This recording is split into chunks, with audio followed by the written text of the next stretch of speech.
Since the beginning, Rise San Diego was a dream to try to change the face of leadership in San Diego.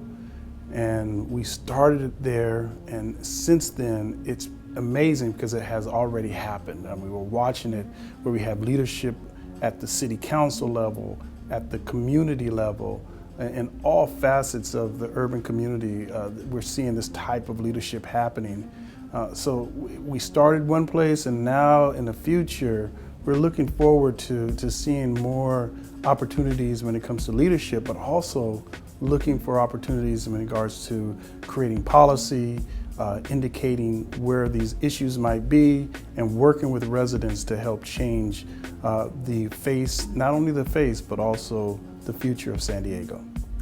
For me, RISE represents the authentic effort to connect to the community in a real way, And with that comes all the challenges that are inherent in connecting to our communities.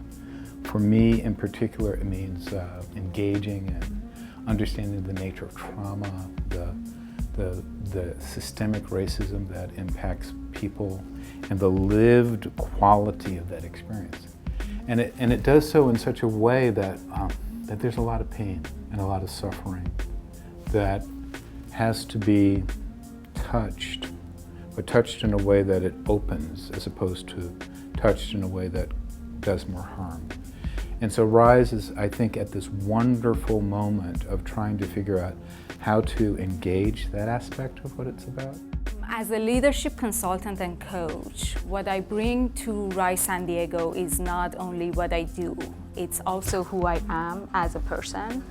And I think RISE San Diego to me means a place that you can bring your whole self to the room, no matter what that whole self look like. So I bring my credentials, my consultant self, my coach self, also the woman in me, the first generation immigrant in me, the woman of color in me, and I bring all those voices with me when I enter RISE San Diego. And my intention is empower all other colleagues and community leaders to be able to bring that to the room. What RISE means to me is facilitating those difficult conversations we need to have in our urban communities in order to make systemic change. Well, I suspected when we started RISE San Diego that leadership should be different here in San Diego. But since we've started, I've found that not only is that true, leadership does need to change, but leadership comes from all parts of our community. And in many ways, the leadership that you don't expect and you don't visualize as being what leadership is the type of leadership that is most impactful for not only communities, but for our region. So that's the most interesting thing that I found over the last few years about what true leadership should and can be.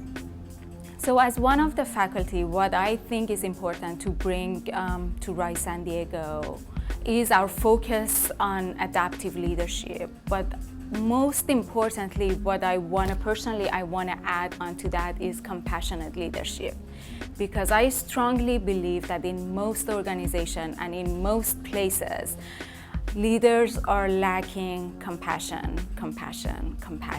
Bringing that humanity within every one of us, bringing the love, bringing the heart, connecting the heart with the head and hands. That's what I think is absolutely important to be merged in this leadership school of thought. So it's not only adaptive leadership, it's not only all different leadership models that we read in all the books, but also who we are in our own core.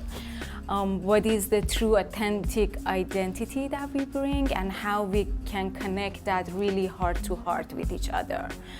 But the second part is this is where we're arriving recently, and this is a RISE creation, is that there is also the need for emancipation, and an emancipation not only of the people in terms of liberating them from their way of thinking and being and the ongoing subtle expressions of enslavement. That's one aspect.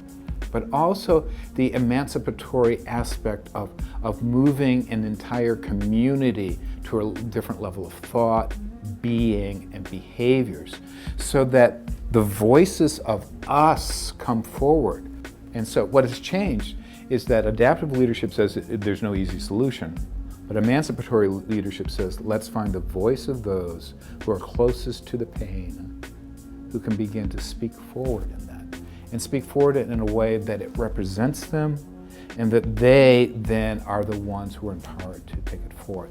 That's the biggest change in terms of leadership. And I think that RISE can live into that, and that's what I'm looking for more than anything else.